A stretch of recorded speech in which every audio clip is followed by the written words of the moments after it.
Chapter 2, in which Cameron embarks on the strangest journey. A few weeks following our introduction into Cameron's life, not much had changed. However, it just so happened that he had a rather sleepless night, which he had been experiencing more frequently in the weeks before, meaning he often found himself restless and sapless during the day. Cameron was typically someone who never dared to sleep on the job. However, it was a rather lax day, and he felt the implacable wave of drowsiness take over. And as he sat at his desk, he began falling into a lulling sleep. This wasn't through laziness, as Cameron was often hesitant about doing such things, yet the amount of rest he had been lacking weighed down on him, and his eyelids felt like heavy lead blankets. He gradually slumped over in his chair, somewhat hidden in his cubicle among the sluggish traffic of the office, which took no notice to him. As much as Cameron resented feeling invisible, he had to admit that it had its certain perks. It was roughly 2 o'clock in the afternoon when Cameron abruptly awoke from his brief yet fulfilling midday nap and found himself not to be in the familiar offices of his law firm, but in a dark, desolate atrium of a dingy-looking hallway, surrounded by high stone walls. It looked like it was from the pre-Victorian era and was adorned with bookcases, faux wood walls, a coffee table, and a desk with writing material and plume pens. Water filled the room to his ankles, and was slowly rising as there was a broken water main, as was evident from the relentless hissing noises coming from the other room. From the ceiling hung one dim light bulb, which wasn't even covered or diffused by a shade. Instead, the light, which flickered, threatened to unhinge at any given moment and fall into the water.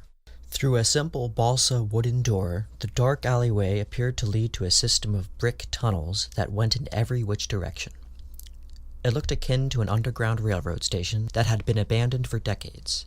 Everything was about a foot deep in water, and beyond the tall stone walls, great vines grew around the age-old brick, and there were several lampposts. Only a few of them were lit. He dared not wade into the questionable territory, lest he lose his way, although it seemed as if he already had.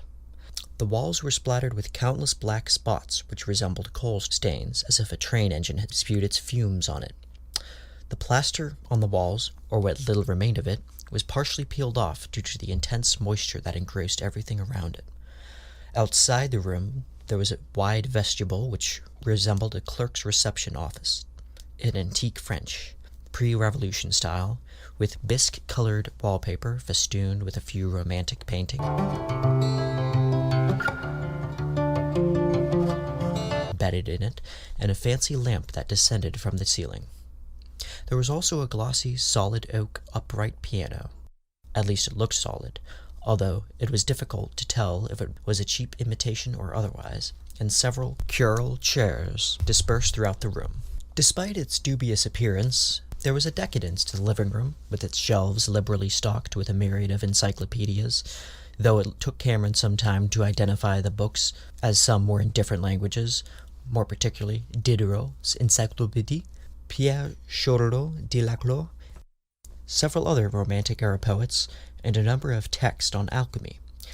There was also an intimidatingly accurate rendition of Caravaggio's Judith beheading Holofernes, a stovepipe fireplace, Montesquieu, Beyond Hair de Jour, a lady's desk, a polished requiem, Marquis de Sade, a sizable chiffonnier, Ville de Mer style, and yet another far smaller wood chimney stove which sat at the heart of the room, but offered no warmth. It looked like it hadn't been used in decades. It was markedly humid, as if it had been frequented in the past, but not enough to spot the mark of an inhabitant. For example, papers were tossed about in an unsystematic, shambolic manner. There was still tea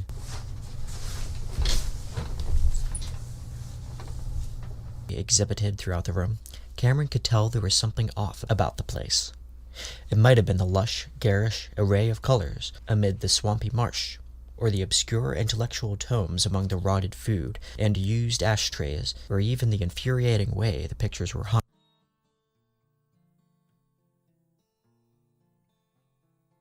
Washing, homey amenities that were placed senselessly among the repellent marsh that nearly subsumed them. Whoever was tasked with the care of this dismal room, he thought, was doing a very poor job of it. From outside the room, Cameron could distinctly hear the chuckle of something, perhaps a person, maybe even an animal. It sounded like a hyena, or even an excited rat. It was a familiar squeal, something similar to the rats of Blainsville, which he would hear every once in a while when he crossed the street and passed the sewer grates. It was clear that this place was of no earthly familiarity. He hesitantly drew closer to the source of the unsettling sound, making his way outside the room and into the reception area, but only the quaking of the furniture resulting from its movements were visible. Cameron halted in his tracks and began questioning whether it was even worth approaching this thing. Yes, he could very well be dreaming, and everything before him could be false abstractions woven into appearance by his ailed subconscious. However, he had the vaguest intimation that wherever he was, with its peculiar artifacts from such a particular anachronistic period, awash in muck and sewer mire, could not have possibly just dreamt this up. Nothing in his most repressed imagination could conjure up such images.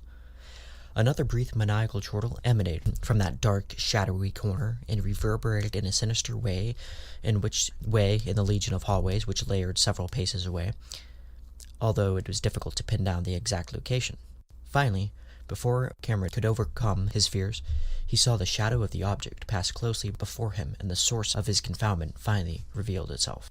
Cameron was astonished by a sight that was dismal, baffling, and fearsome at the same time. What is it, you may ask, that warranted such a reaction?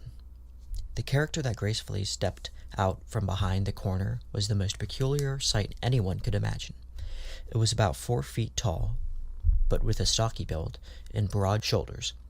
On his head lay a profusely powdered wig resting underneath an elaborate top hat, and he was decorated by a proudly woven, primped ascot tie attached to his wood-shaped tweed waistcoat, with rosette buttons that let his chest protrude more prominently. He looked like a Napoleonic officer, with kid leather gloves and cream slacks. With his left hand he grasped a shiny, colorful, silver-handled marble walking cane, adorned with design patterns. The creature had a complete and utter éclat, and an almost panache class, which strangely juxtaposed with his offsetting appearance. He looks like a mixture between an upper-class Regency gentleman and an early 19th century Russian dandy, with a tinge of the directory style that almost matched the room. Yet there was one thing which stood out. He had not the typical facial feature, not even a face at all, but a bewildering, solid, massive eyeball for a head. It was as if his head was normal-shaped, yet it had the form of an eye, and he had one enormous pupil that could move and dart spitefully back and forth. Not just in the limited direction we humans have, it could move around the whole span of the eye and see everything around him. Resting at the top of his head sat a large gold-lined monocle suspended from a chain. It did not have an eyelid or lashes to address the issue of dryness, but then again, it didn't appear that this was an issue for him in the slightest. He also had a small slit of an opening for a mouth. His discomforting, ever-scrutinizing pupil focused in on Cameron, who is breathless and consequently wordless. The strange creature took his gaze away, extracted an octagonal foldable mirror from his waistcoat, adjusted his monocle, and preened his wig by shaking it mildly. Finally, after what felt like hours, he spoke. "You're taller than I expected, yet balder," he observed. His voice was a low tenor with traces of posh early modern English, and eloquence in a clear, uninhibited flow in his articulation that would venture occasionally into a higher register when excited, then drop to a lower octave that still sounded bright in quality, but more somber and thoughtful. "Did you expect someone else?" Cameron choked. He could hardly control his nerves. No, not at all," responded the creature. "It's just that, in my manner of business, we often arrange for such meetings under the guise of a transaction of some sort, regardless of the actual intentions. What is it that you were looking for?" "I wasn't actually looking for anything," Cameron explained. "I was just taking a midday nap, and the next thing I know, I arrived here. I think this has to be a dream." "Nonsense!" exclaimed the eye. "We're all searching for something, even when our eyes are closed. Nevertheless, you claim you were dreaming. Balderdash, I say. You came here on your own accord, and that is the truth. Je suis désolé de vous avoir blessé."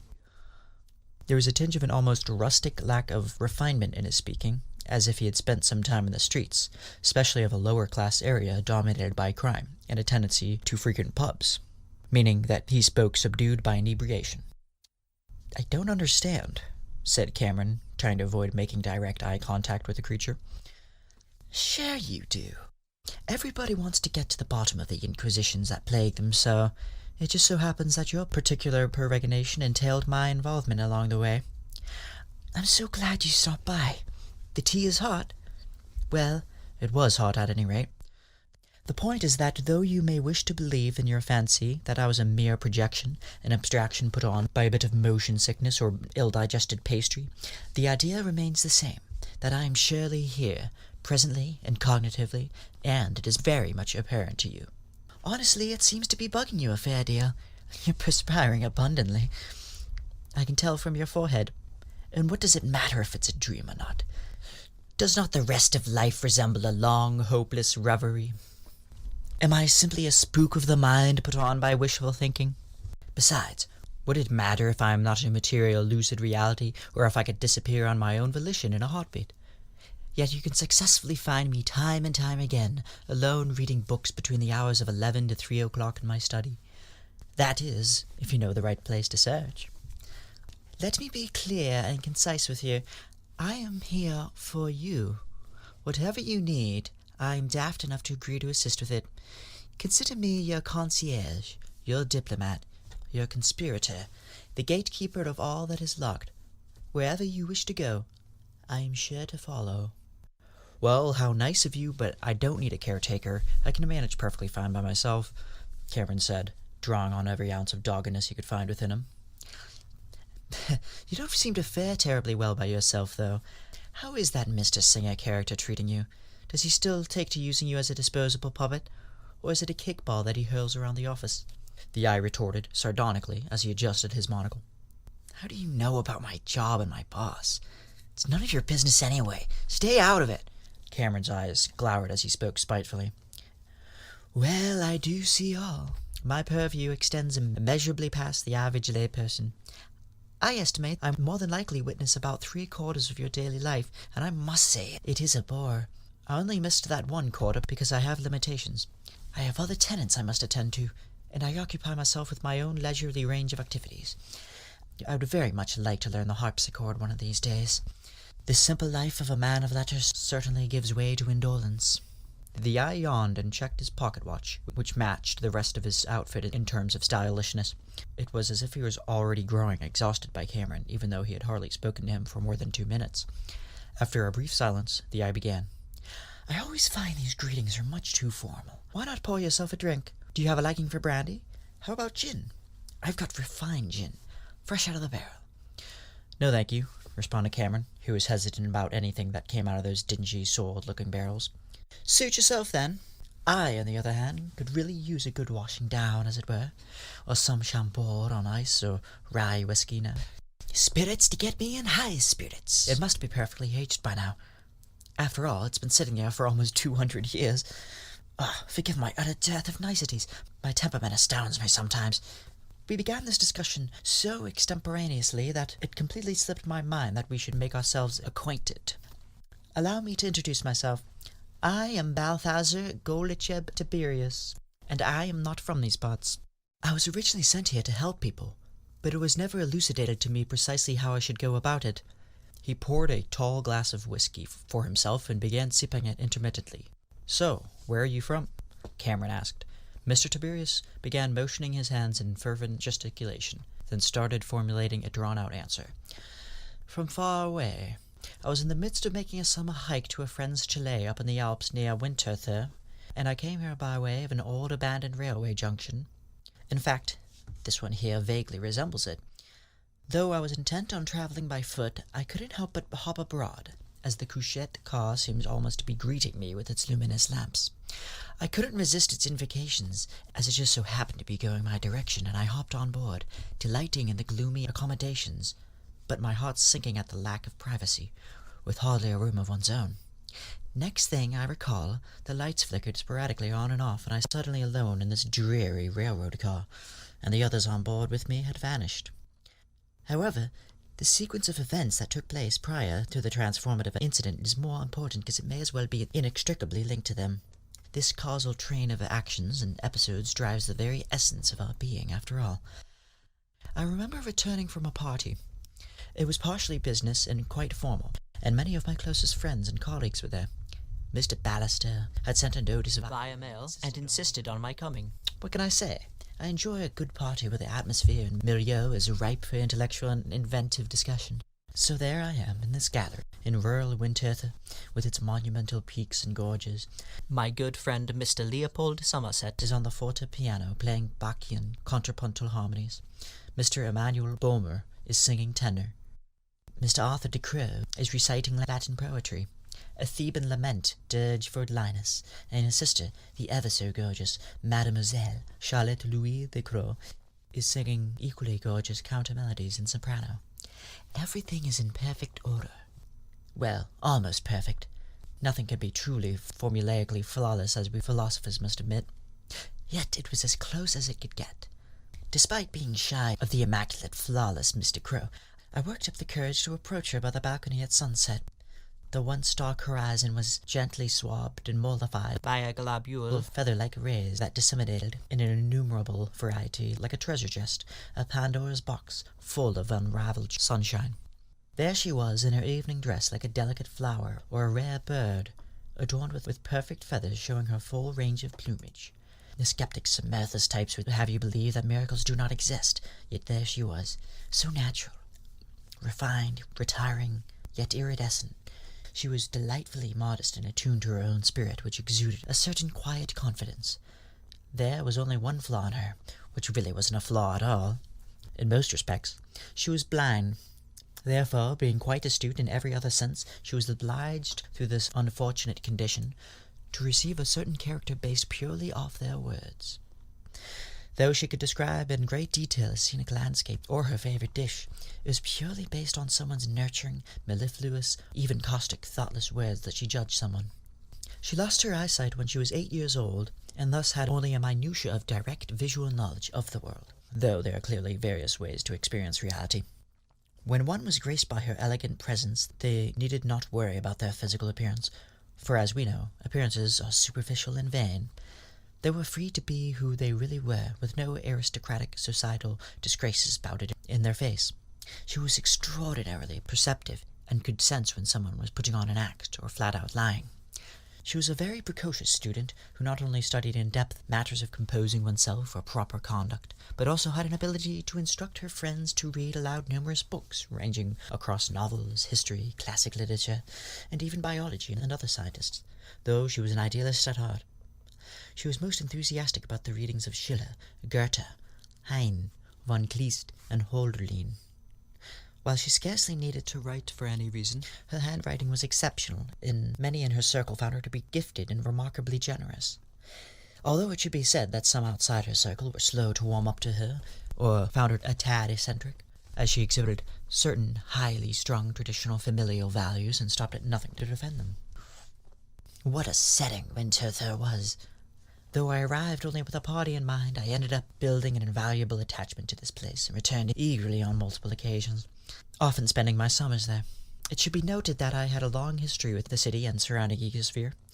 I think of Winterthur as a kind of complimented paramour, such as Dante's Beatrice. After seeing it once, I longed to visit it again, but was afflicted by the standard limitations of life. I think of England as my literal homeland, but it has proven to be an adverse partner insofar as inspiration concerns it. She is my legal companion, whose spousal arrangements limits the soul, yet simultaneously keeps my head on my shoulders, so to speak. Yet amid her security and grounding, my eager eyes could never shake off the splendid exquisiteness of Switzerland.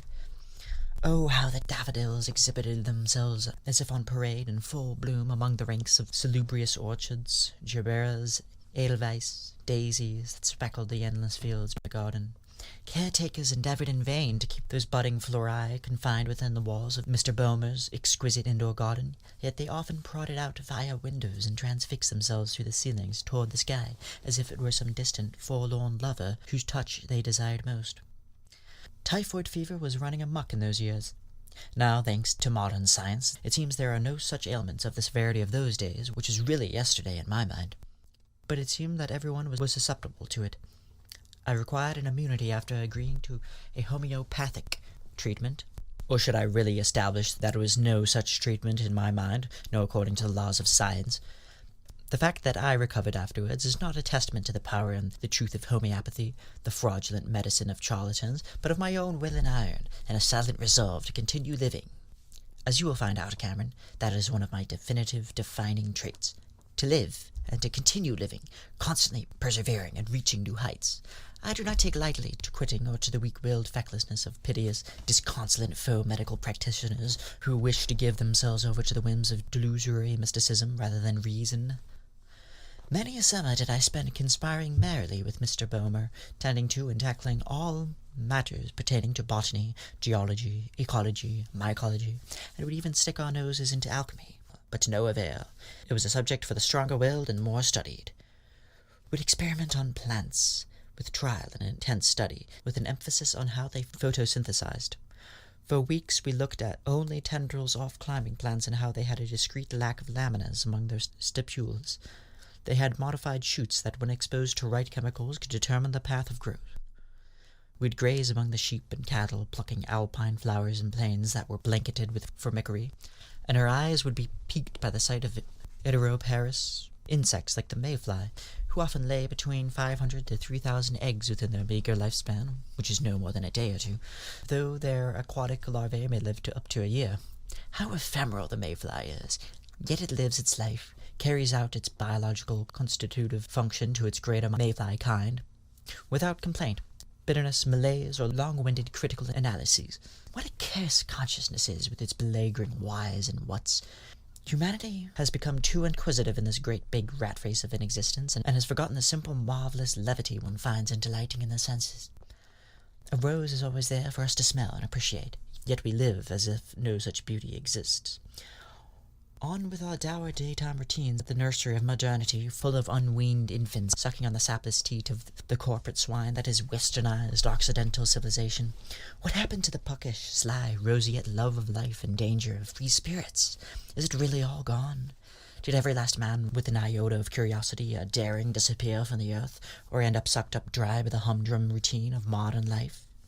At this point, Mr. Tiberius stopped momentarily to strike a match at the nearby handrail, lit his pipe, took a long drag, and continued. Our good friend Mr. Jonas Masham confided in us an enigmatic volcano tucked away underneath eons of volcanic rock, was hidden away from the eyes of this world, and existed only in compressed layers.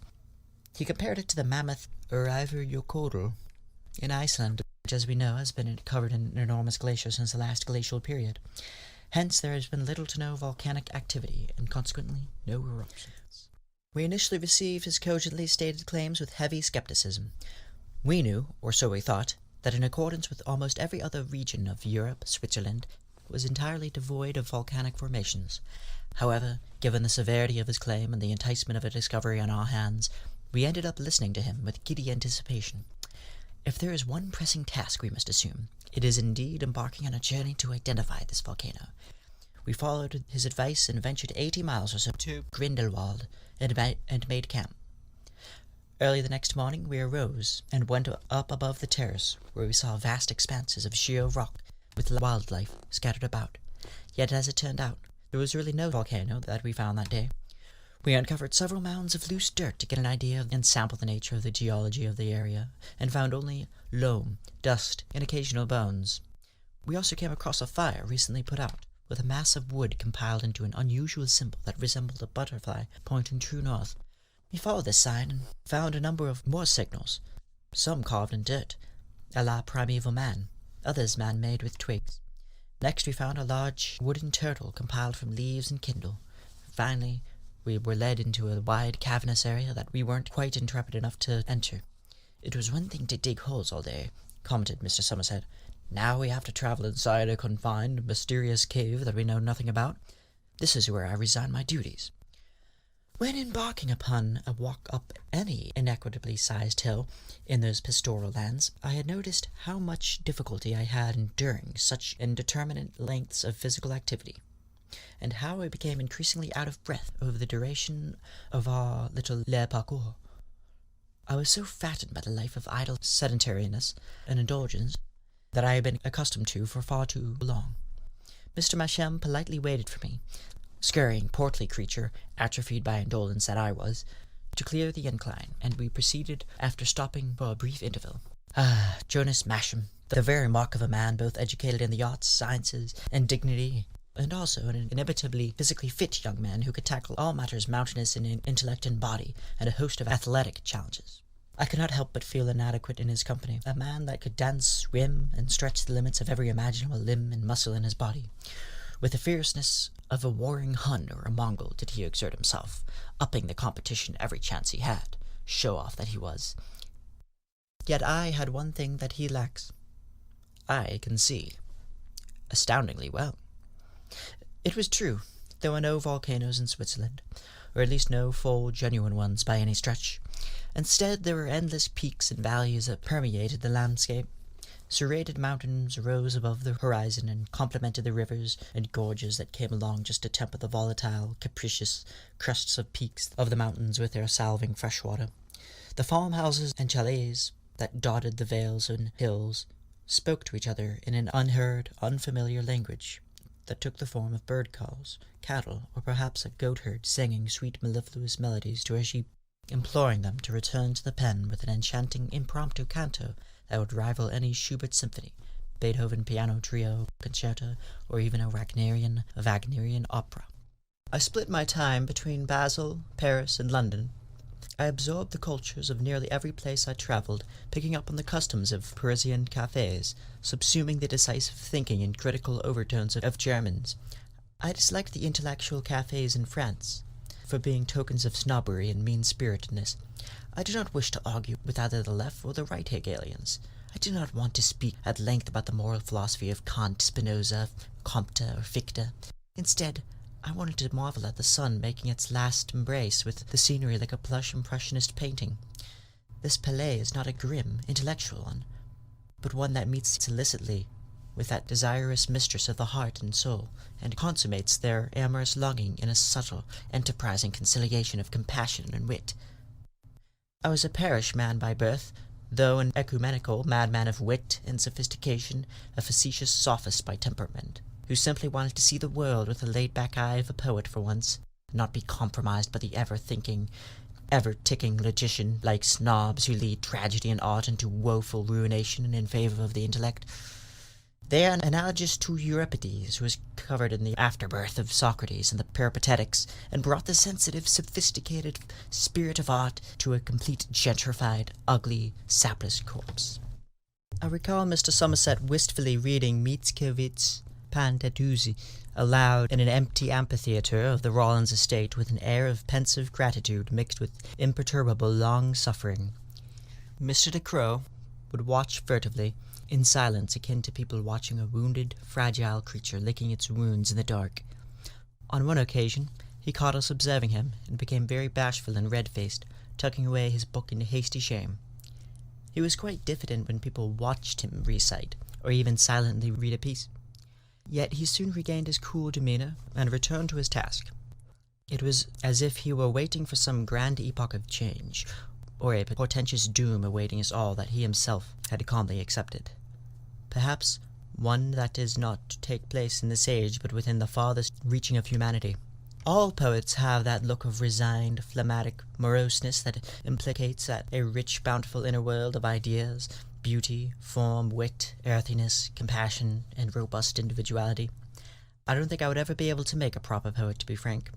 Though the continuous tragedies that ail my life are ripe for the elegiac cornice of a proper moulding, or ripe fruit ready for plucking, I am much too sanguine, too damn blithe, and too frantic of an intellectual at heart to truly be one of them. A Virgil, Dante, Ovid, or Chaucer. They are one in a million. They offer up their lives to the sting of passion, and pure funneling of Dionysian, subjective feeling, and consecrated incantation into words.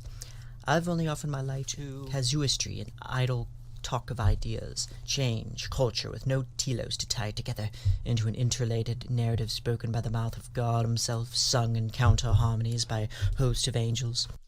I've marched only to the tune of my own blasted Pied Piper pan-flute. Consider the way that poets have wrought and shaped language into their prodigiously tragic lives, and spring forth a life newborn, a life of original thought and idea, a life worth living, although many poets die young. Whether it's the temperamental antics of Lord Byron or the inexorable, posturing, competitive nature of dear A. Pushkin that led to a fateful duel. But he will continue living analogous to Chiron, the most just of the centaurs, who is the antithesis of the lusty, licentious satyrs, who filled their song only with sense of advantageous desire in their closest proximity, rather than the higher, dreamlike ideals sought out of wiser men, such as sages, prophets, and priests. The latter pay heed to oracles and wisdom, deeper truths, and can continue constantly in search of their mirage, even in the most abject and discordant of places. Chiron, by contrast to the satyrs, was driven by skills inculcated by his father, Apollo, the god of order, archery, medicine, herbs, songs, hunting, and prophecy. Chiron was taught from a very young age to rise above the beast within and transcend the primal urges of the satyrs. However, he also had an affinity for order, precision, reiteration of events, to come much akin to Persephone, who not only presided over the underworld, but was also the goddess of grain, growth, and spring, along with her mother, Demeter. She reigned above the seasons of life which gave way to inevitable death, reanimation, happiness, despondency, youth and old age, and light and dark. Yet I digress into untrammeled territory. Mr. Somerset's uncle, Edwin, was an adept physician. How often we'd see the horrors of the doctor's life, in the form of cadavers strewn about the cold, drab mortician's table, littered with anatomical charts, unlabeled glass jars, sometimes with hands in them, hideous experiments that had either gone awry or had been fruitful, organs, pulmonary grafts, and dreadful arrays of skulls that conjured up a sense of memento mori. Edwin was especially preoccupied that summer in a new kind of medicine that had arisen in the ranks of alternative medicine. A new kind of cure that had arisen in the ranks of alternative medicine, which, although only being recognized officially in the 20th century, well out of my lifespan, had its roots in the 1700s in all sorts of quackery and fraud. The most recent version was called homeopathy, but it embraced vitalism in its most libelous form. Though he never explained to us the details of what it was that kept him occupied distilling various liquids from different roots and applying them in his latest patient, the myriad of pages from the works of Samuel Hahnemann offered a salient hint. He confided astutely, "I'm merely acting upon a hypothesis.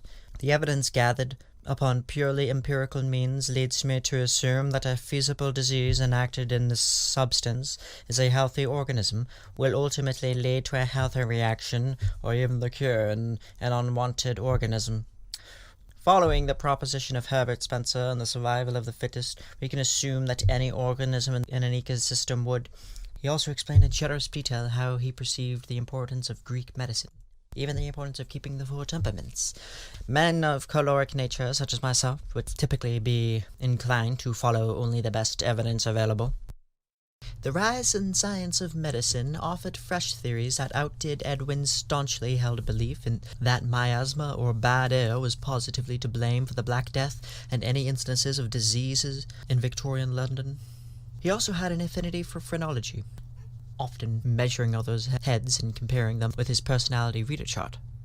A big, obtrusive hook nose meant deceitfulness. A straight, Romanesque nose meant the inverse.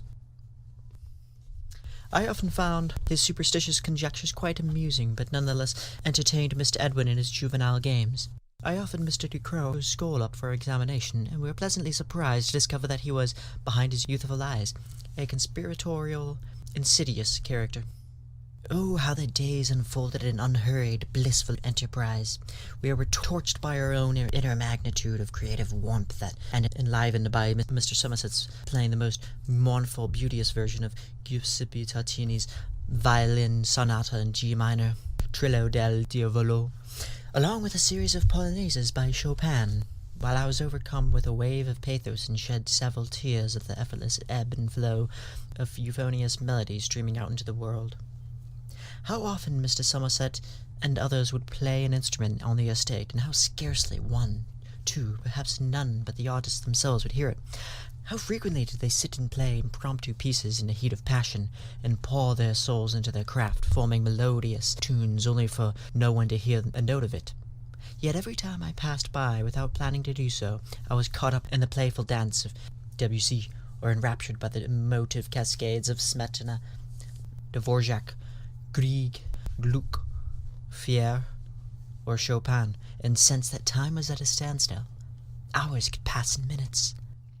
Tell me, Cameron, what do you know of these beaux esprits, we cultured intellectuals, who dared to venture into the melancholy, unusual, often volatile world of art, often never to come back the same? That which has the power to transport oneself into a state of stoic, duty-bound logos, into pure, unrefined pathos. At this point, Mr. Tiberius looked indirectly in front of him while balancing on his cane, with a wistful yet solemn countenance. After gathering his thoughts, he continued, Other days were filled with sombre mystery.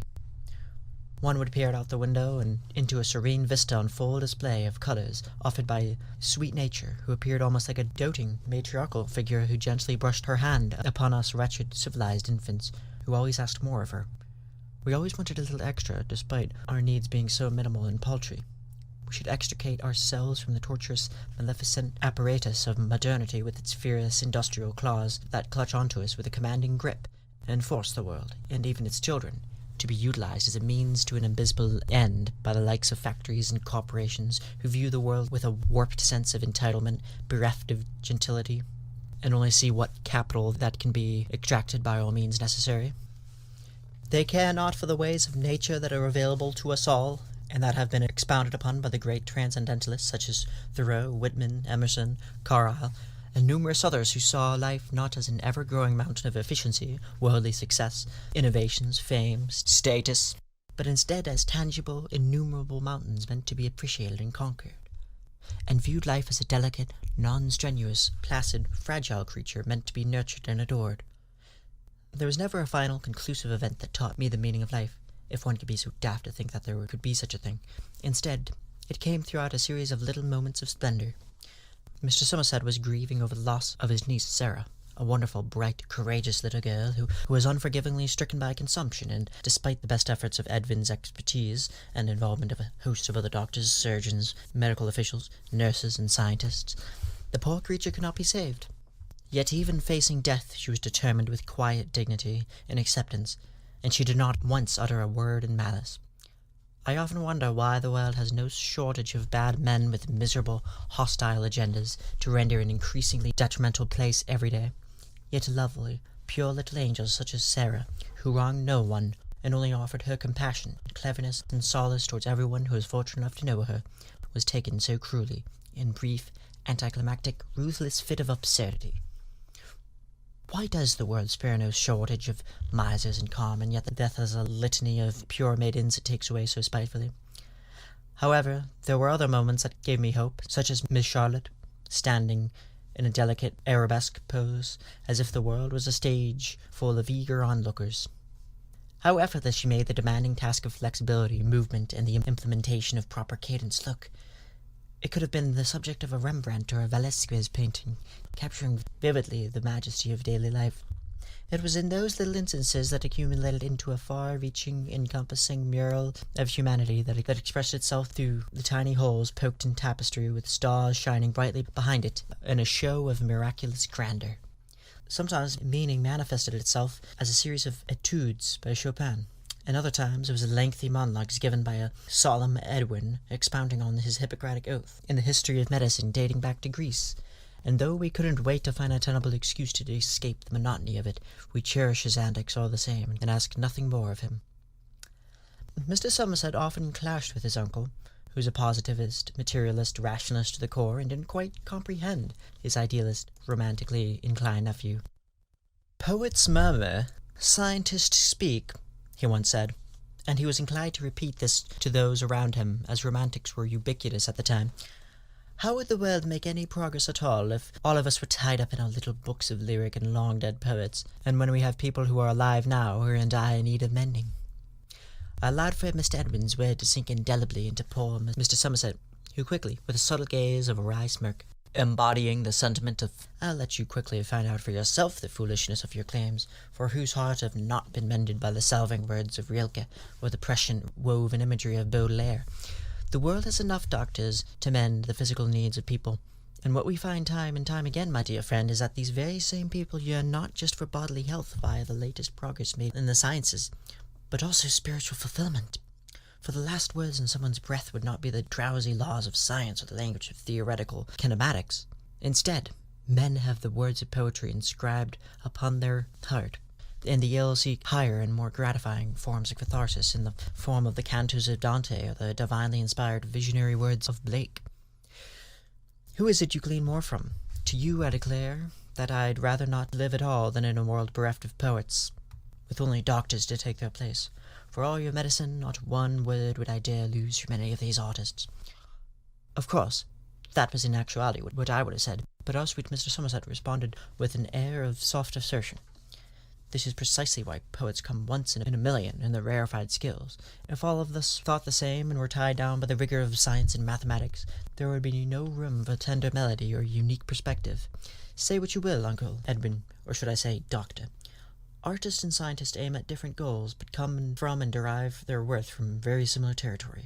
You may cling to your textbooks, codes, and anatomical charts, but I sincerely believe that there will always be room for a poet in his words. And with that, he recited to me one of his partially finished pieces. Those who are glib, those who are crass, are always the first to ask and the last to give. Tell us, friend, which of the two is in the wrong?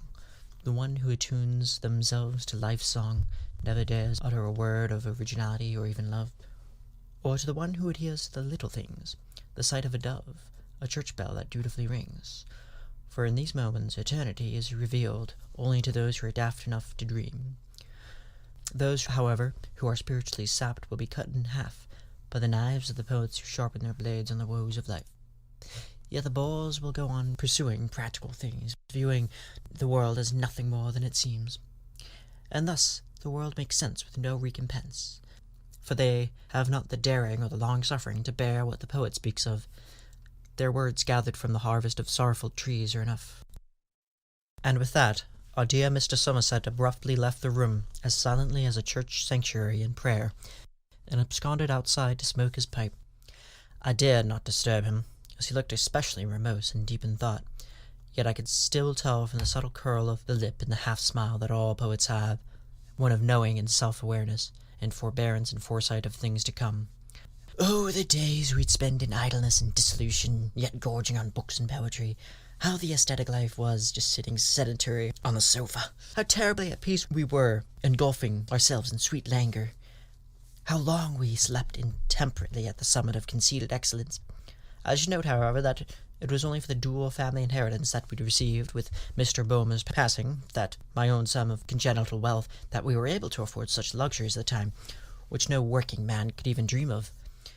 Though our good-natured Mr. Boehmer would never taint his reputation with such paucity of tact, our reception of the news is that his uncle was sick couldn't help but conjure up the great dandy of Pushkin's Onegin, whose eager anticipations of his uncle's death took the shape of verse. But God, how deadly dull the sample, sick-room attendance night and day, and sighing asks oneself all through, when will the devil come for you? But I must be fair and candid. There were many times that the quotidian routine of the artist intellectual life became a bore, and our once cozy furniture began to repel us. In a fit of contrarian rebellion, most of us took up arms, so to speak, against the unspoken, tacit authority that decadence had over us. We would not wish to slip so idly into the bowels of aesthetic wonder and cozy satisfaction. We had to change. Often men of intellect take up a hobby or even a career that involves laborious work or outdoor settings, so their minds are not pampered and fraught with ideas and thinking. Mr. Boehmer's solution, for one, was to join the army and associate with the rabble of mounted cavalry officers where he would see many battles. His father had fought in the Napoleonic Wars, and he had often quipped that he was a tabula rasa, nothing like his patriarch, and that his vocation as a music instructor and language professor chairman at the conservatory of the university was proof. Yet, in a display of paradoxical amusement, he went and signed up for the troops on foot, and could have easily bought his way into an officer's position, and served in the Franco-Prussian War. When he returned home, after climbing through the ranks as an officer, he looked like a spitting image of his father. And so I stuck out my tongue in a droll indication of my perceived innatist superiority. His epistemological Lockean empiricism liberalism was put to shame. He would later quip, I must be free to choose to be exactly like my father. I did it out of spite. Mr. Somerset went off and joined the Lutheran monastery in Hamburg to become a priest and left his poetical vocation behind, though throughout his ascetic life he maintained his spirit of an artist and even jotted down long verses in various meters. In fact, his work became more neoteric, I hear. His soft individualist nature molded intriguingly with the harsh, strict austerity of priesthood. With the emergence of modernism, one would think that his altered style would be the perfect subject for a think piece. This was not surprising in the least. Mr. Somerset was always on the cusp of a Dionysian fight to remain a resolute Apollinean in denial, and often dreamt of leaving the monk's life behind, but stoically held fast to his ideas nonetheless. But even in the harshest, time-worn, furrowed countenance of a puritanical religious devotee, I still saw the vulnerable face of a true poet, retreating to a study to submerge himself in metre and rhyme. Even if one were to seize his books from him, you would only have a poet without an immediate inspiration. He would still very much be the same, constructing calculable prose in his head. One day, Miss Charlotte left us. She never offered a thorough explanation, only an uncharacteristically insincere remark about finding someone else. She went off on an elongated walk with one of her suitors, Mr. Maximilian Sosigenes, a young man practicing medicine in Basel, and they must have capriciously absconded somewhere unknown to all of us. It makes my heart sore to think of her, so youthful, so promising and full of ineffable life and indeterminate wisdom, wandering off with a man so enigmatic and obscure. Why would she lead her life into needless array and disorder? Why should a sensible, bright, puritanical, intelligent young woman like her disappear and invite such misery into her life? It makes my heart sink when I think about how glibly, how casually she chose him over me, as if it were as simple as choosing a meal to eat. Yet she had been in those melodramatic states of frenzy when she confided to me her desultory search for love proper that never culminated. I lost count of how many times she claimed to be cursed to be alone. She felt forsaken, overlooked in her blindness in both eyesight and spirit, as she superficially gazed in my direction while lying bare her darkest secrets. She loved God, and said, "I'm certain I am loved by God." But how much love could she have for a Creator who imbued her in a weakness so potent, a spirit so damningly willful, a soul so imaginatively fruitful, yet modestly resigned, and resolved for clarity in a world that is as blind as she is? For certain, a girl like her, fair-haired, thoughtful, resolute, held the keys for a higher calling. If I could have talked to her before you left, I have said to you, my forever high Princess Diotima, the Heloise to my able heir of perfect love embodied in the latter Eros, dignitary of aesthetic calling, diplomat and sweet maiden, or as the Buddhist lay, a lotus flower in full bloom. You made a subtle mistake on your part. Maximilian is but a fledgling. He will certainly nose-dive into the deep abyss, I proclaim. This world does not see fit for another seeing-eye dog to guide you where they will surely lead you astray. You need not to heed the intimation of your heart. You need support of a different kind. For a young girl such as yourself, you can rely solely on the merit of your charm and winsome senses, like a talisman to hold on to when it serves you well. Not just by your radiance and candor will you be allayed, but from truth in its most refined state. For you, truth exists not in vision, for yours is lacking. So you must search for it in something else, in perfect forms, ideas, supercilious imageries of light and grandeur. I imagined you leaned on that dastardly young doctor hoping to find a moral support, and instead were met with only a reflection of mediocrity and blight. Though I harbour some bile, I do understand why she didn't choose me. For certain I'm an odd, abstruse specimen to understand, and it takes skin and a morbid Gallowsian humour, and patience, to endure my foibles. But I can see, perfectly in fact, above the average in realm of vision, and I saw right through her. After her refusal, I let myself be led by a blazing furnace of ambition, like the wild horses of the Plato allegory in which leads men to destruction. I would not let her whimsical circumstances get in the way of my determination. Yet at the very same time I must admit that there is some considerable palpable hesitation on my part. I should have been like the tragic poet, accepting my romantic vicissitudes without the slightest shred of reluctance. I should have loved her with a love so unconditional and overwhelming, one that surpassed all the boundaries, namely the curtailments of the intellect, the kind of love that mollifies, and anesthetizes, dissuades all doubts and superstition. Instead, like the foolish cad I was, I deferred to my intellect, although It was not out of probity or sensibility. It was only out of desperation that I conjured up her graceful allure with my own self-loathing and excessive scrutiny. Truly, I masked my own self-hatred and disguised it as resentment toward her, when in fact it was directed towards myself. This is precisely why I could have benefited from her emotionally mature insight. Her beatific compassion could have easily remedied my own cursed arrogance, my blind spot and Achilles' heel. It didn't matter whether or not she could see. Blindness was no disability on her character, which was white as snow, immaculate as the blue sky. Mr. Tiberius paused for a moment and fetched a handkerchief from his coat pocket, but not to wipe away any tears, only to noisily blow what looked like at first to be his nose, although it was the same opening through which he spoke. At this point, the water continued to drip at roughly the same pace that it had been, but in harmony with the rest of this dream world. The water did not multiply in the slightest. Cameron, though still uneasy, to begin to lean one of his arms on the adjacent railings of the building, signifying that he was becoming more immersed in and anchored to Mr. Tiberius's lengthy but stimulating rambling. He continued. The rest of them go off into the promising sunset, achieving hopeful visions of exculpation, exoneration of all harbingers of disaster, from which they were completely free. I am like Tantalus, forever tormented by the seduction of that long-gone life, so close I can almost grasp its sweet sapling branches in full bloom, reaching out like a little child vying for affection. They are like the tendrils, whose wondrous, thread-like appendages of Mr. De Crow's laboratory of God and weaving around any apposite sport. How fractious and innocent they all look. It is as if someone took a photo, daguerreotype, capturing the moments and cauterizing forever into my mind.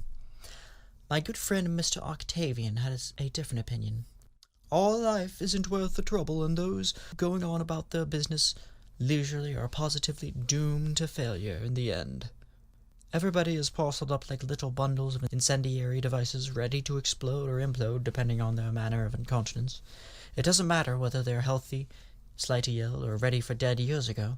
All people, universally, collectively, will end chaotically, pugnaciously, and bleeding on the carpet like a failed pugilist. It will not be a pretty sight. It never is. He was a surgeon in the Crimean War and was acquainted with the worst conditions one could imagine. Later, in life, he entered politics and became a post-war surveyor of our little Gallic town. He was frail, thin, and almost unsettlingly diaphanous, and he had a penchant for very amusing malapropisms. For instance, on one particularly humorous occasion, at a comrade's funeral, he took to saying, "For those who feel this loss the greatest, myself included, you have my deepest condolences and symphony." From then on, those forced to hear his solecisms took slyly to hiding their amusement via contrived sneezes or yawns, while maintaining general class and decorum. Oh, the probity of highly cultured, sensible folk never ceases to astound me. Amusez jaloux. Hence, when he gave his soliloquies and dialogues, he would seldom dictate to his aide what the sentences were valid and acceptable, and would cram his speeches chock full of misnomers. His typist was deaf, and he himself was very near-sighted, and required glasses at almost every increment, as his spatial skills were atrocious. One day he would awkwardly bump into the man, as if he had no ability to visually anticipate or infer from others' movements. It's a pity. I felt sorry for the old chap. Some philosophers, namely Schopenhauer, have asserted that pity is a necessity of life. Yet I pitied every last aspect of Octavian, his perpetual pityriasis rosea, his unflattering rosicae, his emaciated feral dog-like physiognomy that engendered countless interpretations of weakness and charitable willingness in people to assist him. Despite him needing only the most rudimentary of mobile functions attended to, he went on this whole life taking absolutely no measures to defend his health, despite numerous warnings from doctors, friends, myself included, alike. The one positively good notion of good old Octavian was his well-stocked library, which offered a seemingly endless compendium of books. I seized the opportunity. Cervantes, La Galette, caught my eyes, and before long I was locked away in the study for who knows how long, until my disheveled, atrophied self arose from my sluggish relaxation and found that everything was not quite the same. Miss De Crow, oh, sweet Miss De Crow, had gone away like a seasonal bird. An occasional rainbow eucalyptus that sheds its bark only to reveal the most gorgeous, piebald, multicolored layer beneath it. She was the completion of our holy quaternity. Her brother possessed her superficial attributes, yet lacked the clarity and warm-hearted quietude of her sister. Though he had some mastery over the fortepiano, I have no doubt Mr. Crow would outperform her brother in all areas of artistic excellence, given the chance. Yet she had gone away, and in doing so, unwittingly acted as a kind of catalyst of fiery fortitude to be unleashed within me. Such mad purposefulness and eager creative drive burst forth from myself in the aftermath of her aching decampment. Though, I suppose, decampment infers imprisonment, she was not held against her will by any means. I recalled her most notable moments with me with a bittersweet sentimentality. Oh, how I turned into a Heinrich von Kleist when I was with her.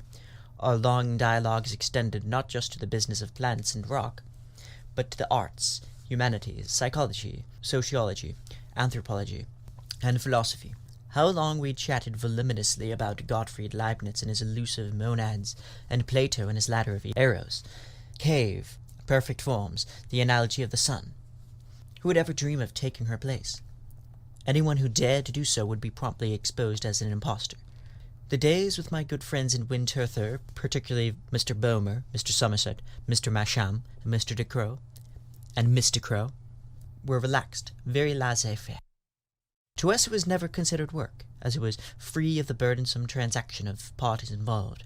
There were many friends, especially Mr. Boehmer, who was perhaps the most brilliant scientist of them all. It's true he didn't quite possess the poetic sensibility and the love of words of Mr. Somerset, but he was a sharp man nonetheless. We shared an affinity for plants and even the more obscure fields such as entomology and how it related to plants. Yes, even the discipline of philosophy was applied to the grand cohesive spectrum of phytology. How could one possibly tie those two together, you ask? We adored nature. Yet in Winterthur, even among our close circle, thought otherwise. They believed my relationship with Mr. Boehmer was a senseless waste of time. What nonsense! Any time spent learning any breadth of knowledge, or simply covering new ground, is well spent. There is no subjective avenue of knowledge that is untouchable. I promise, even the time examining the wings of a male Greta Otto glass-wing butterfly, known for transparency of both her forewing and hind wings, and a stunning capacity for camouflage, which is exceedingly rare for the Lepidoptera, whose measliest larval stage is a sight to behold. The way that their perfectly shaped thorax complements their outer abdomen, dismal cells, and antennae never ceased to astound me.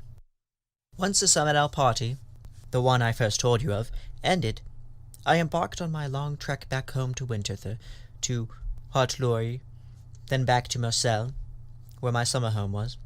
It was a difficult decision. This is one of the many visits to my beloved de Crow family, and though I often stayed only for the summer, I had decamped after only a few weeks.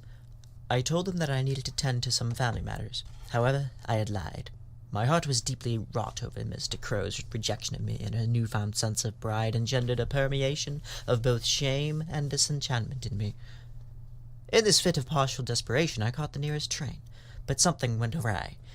Before the train even set off, a plume of smoke enveloped the car, and a sudden flash of thunder, or something similar to it, struck, and that is how I ended up here, contemptible, tormented, and hazy, with no one to offer help.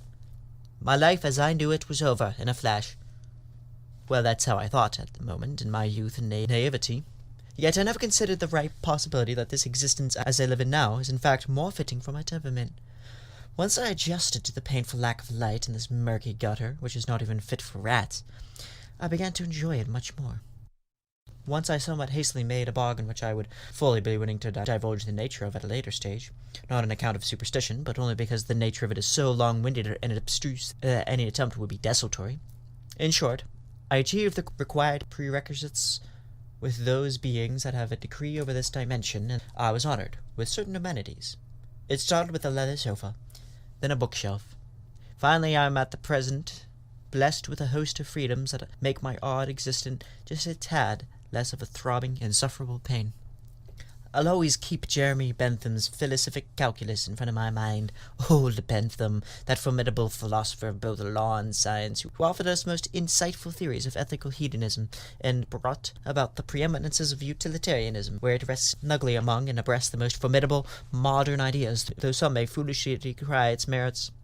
For within his calculus, we are prescribed to a T, an exact axiom based off the experiential, a posteriori, specific gradations of pleasure and pain and how it affects our lives. He breaks down to the minutiae of each facet of these traits, shows how we can live a life that brings about a profusion of happiness. All of a sudden, Mr. Tiberius picked up a copy of Bentham's book in question and began reciting aloud as Cameron began to relax somewhat more into his adopted pose, his eyes becoming misty. Intensity. How strong is the pleasure? Duration. How long will the pleasure last? Certainty or uncertainty. How likely or unlikely is it that the pleasure will occur? Propinquity or remoteness. How soon will the pleasure occur? Fecundity. The probability that the action will be followed by sensations of the same kind. Purity. The probability that it will not be followed by sensations of the opposite kind. Extent. How many people will be affected?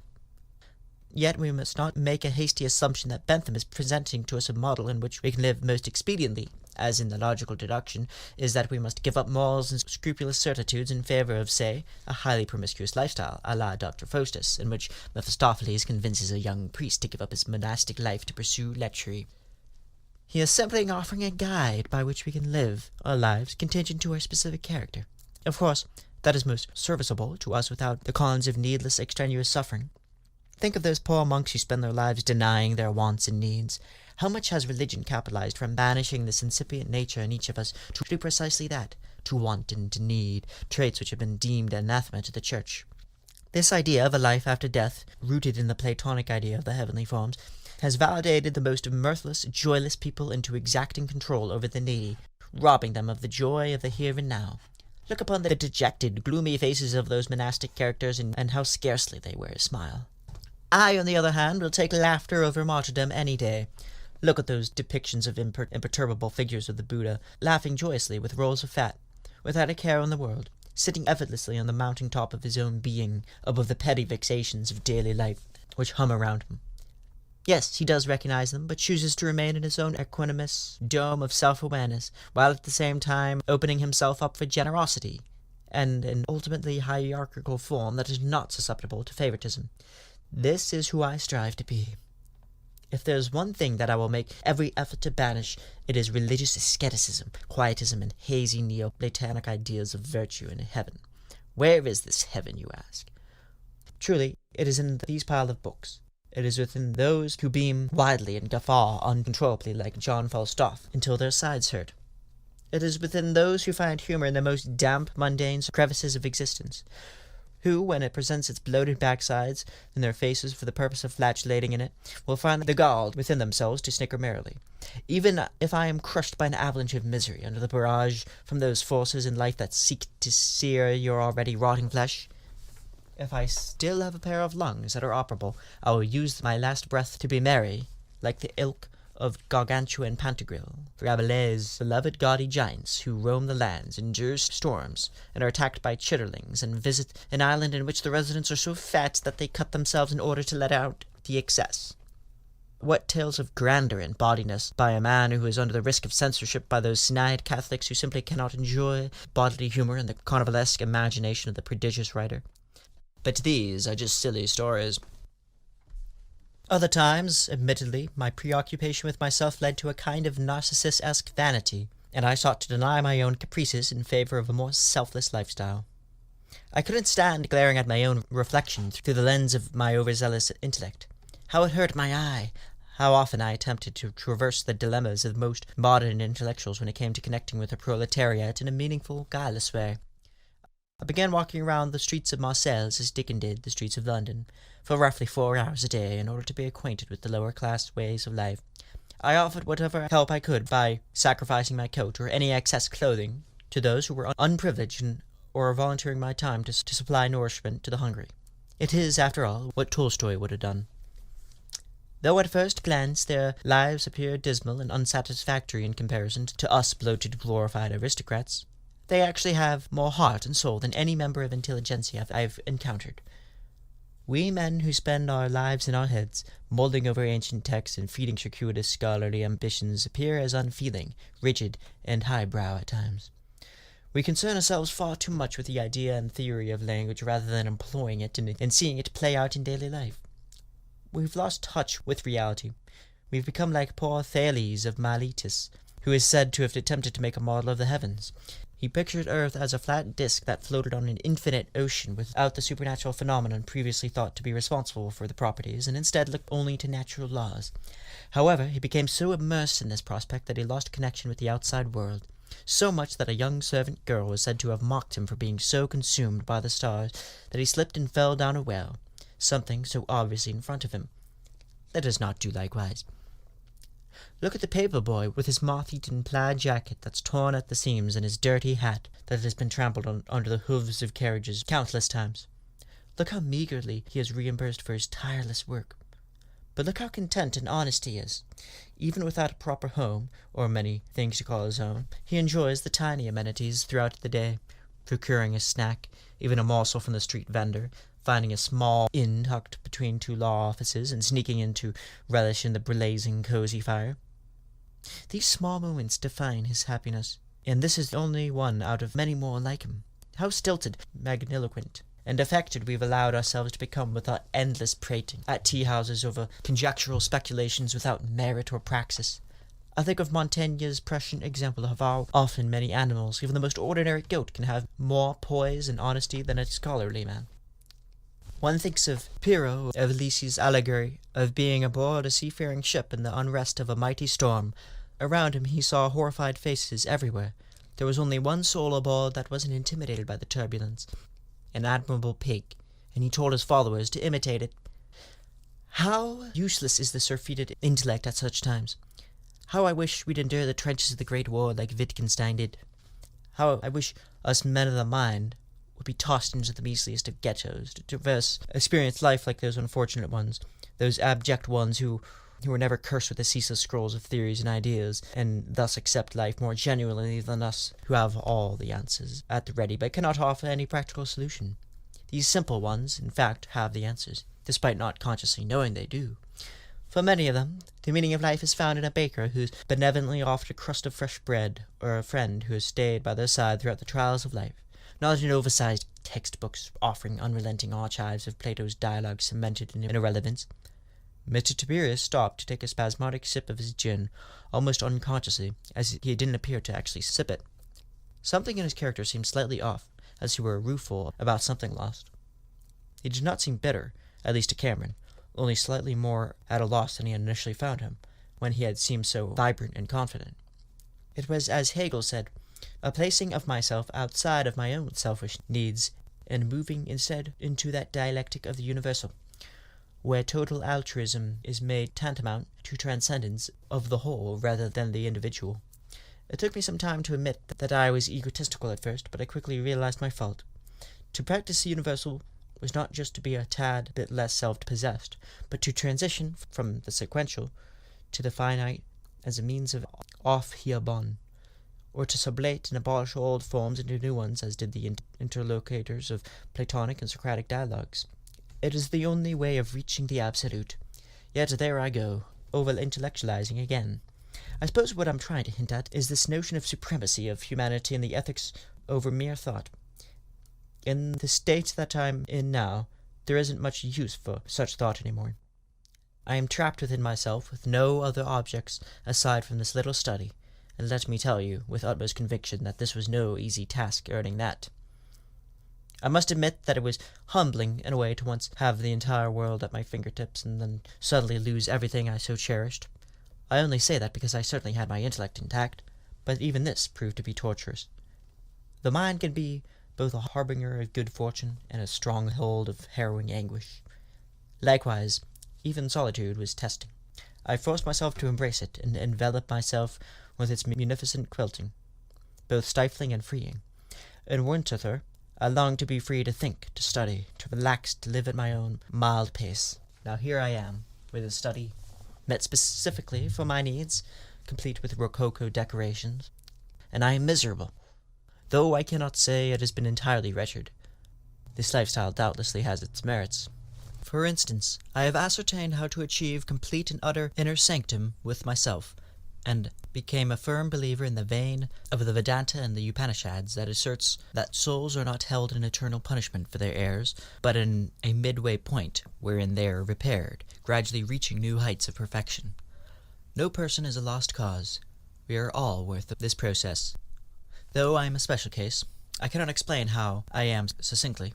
I only know that for myself I require a special procedure. Since in your mind I appear as both an apparition and a physical being, I am on the threshold and therefore must abide in the circumstantial tasks that one would see in everyday life. For instance, I must report to an office of a state of affairs hidden somewhere in the thralls of and anfractious courses of space and time. Unfortunately, these kinds of businesses aren't exactly answerable to human rationale. I wish it weren't so, but you'll soon learn what I mean. I attempted contacting them on many occasions, but even that proved arduous.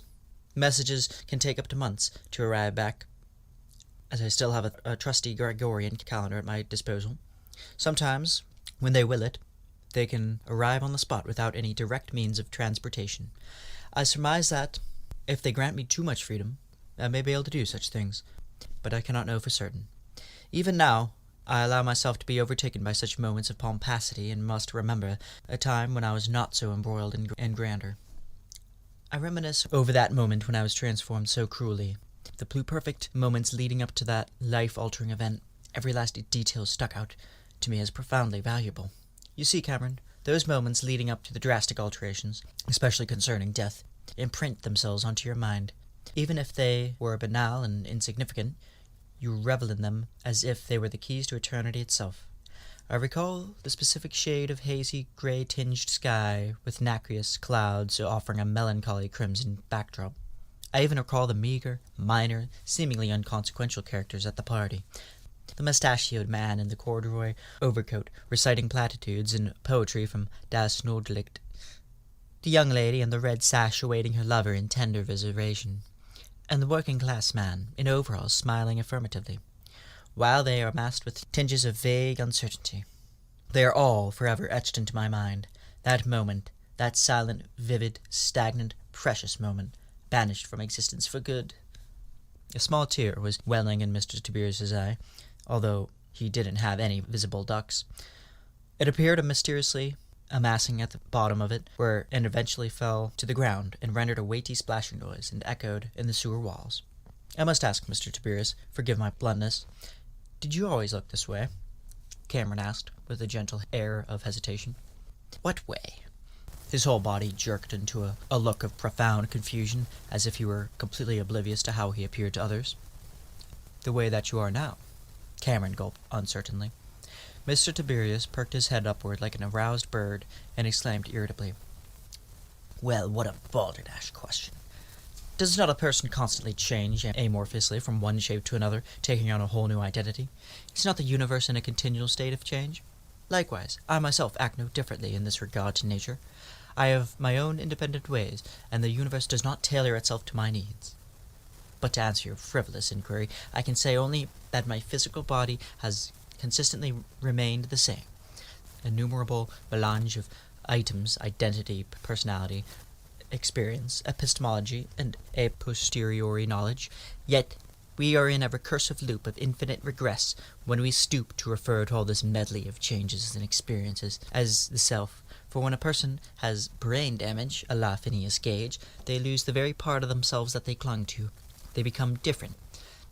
Is the self simply an illusory, desperate, thin mask that we succor to in order to imbue some iota of a sense of meaning into our tragic, myopic, ephemeral lives? If that is so, it means the greatest risk we took believing the sordid myth, the silly superstition of the soul, the spirit, men in immaculate ceremonial robes have inculcated you with gloomy rituals, spraying water and making you eat crackers and recite prayers. What a senseless mass hysteria it all is. Don't tell me you're a believer too. You'd probably write me off as the devil himself. Did I tell you how G.E. Moore proposed the question of epistemic common-sense reality in response to the German idealists? He put out one arm and stated, Here is one arm. Then he raised up a remaining one, and likewise exclaimed, Here is the other arm. Two external objects exist. He therefore concluded, Therefore, an external world exists. By pigeonholing me into some kind of static monad as per Leibniz, you've divested me of any superfluous metaphysical properties or value. I am a mere automaton, like Descartes' reptilia or ducks, mere clockwork, with no capacity for free will or conscious thought. Yet I do exhibit within me some iota of potential for properties to display themselves in the future. You are simply extracting the premise, observing its syntax, and returning to a conclusion from the rule of inference, modus tollens. Yet I deign to assess that you have likely failed utterly in deciphering anything of value from my words, and have dismissed it as idle chicanery. Your questions, as much as I admire your willingness to query and challenge my precepts, are simply lazy recursions brought to a logical, infinite relapse. Cameron took on an air of complete bewilderment. There was no discerning what Mr. Tiberius was even hinting at as he jumped sporadically from one subject to the next. I apologize, Mr. Tiberius. I don't really understand what you're getting at. I'm no academic. I only dealt with typing most of my life. If I do wish, I could cut my teeth on some more advanced reading. That is, if I only had the time. He tried to appear modest in his honest assertion. That is quite all right, my earthly friend. To be honest, if anything, I am quite ignorant as well. We all are, if we are Socratic in nature. We must abide in the truth at any cost.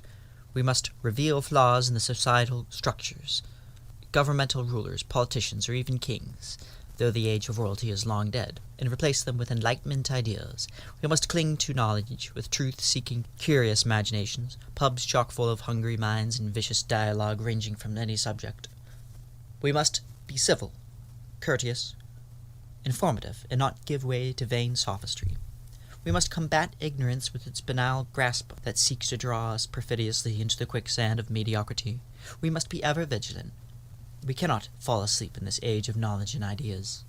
Therefore, we will not hide our inquisitiveness. We will not be seduced by groupthink or mass hysteria. We will maintain our wits and rationality and revel in our puckish mischief and even knavishness from time to time.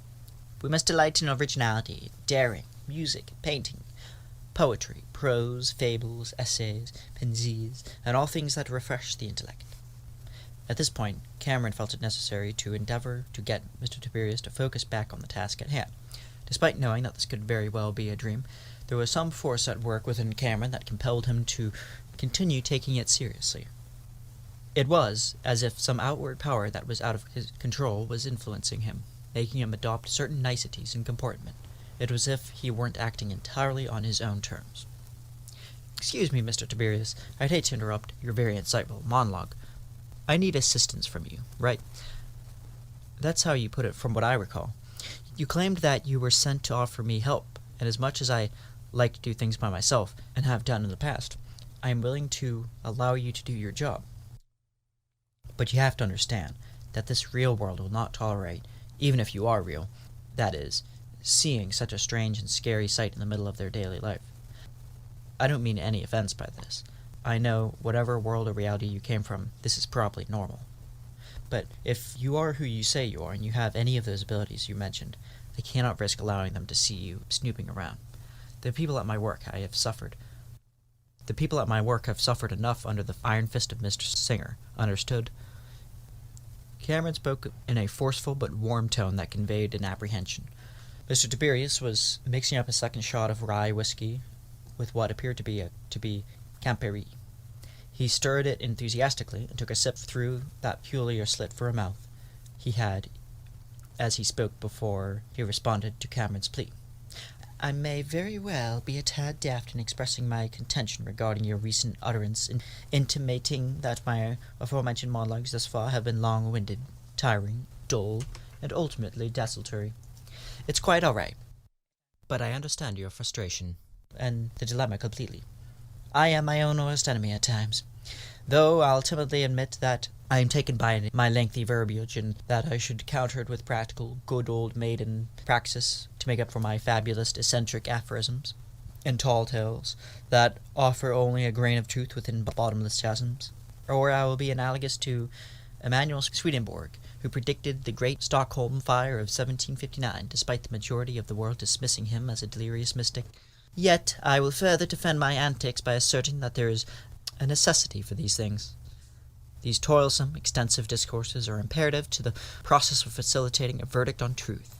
Truth, my friend, is found at the bottom of the kind of strange depths and dark corners that are often the hardest to navigate. I understand your exasperation, but we must do this.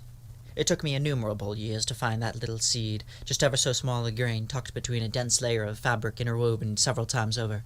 I am more often assailed by another loss, as I stuff my hand within my top coat pocket and feel around. Nothing. Drat! But sometimes, moments later, I see it. It's in plain sight.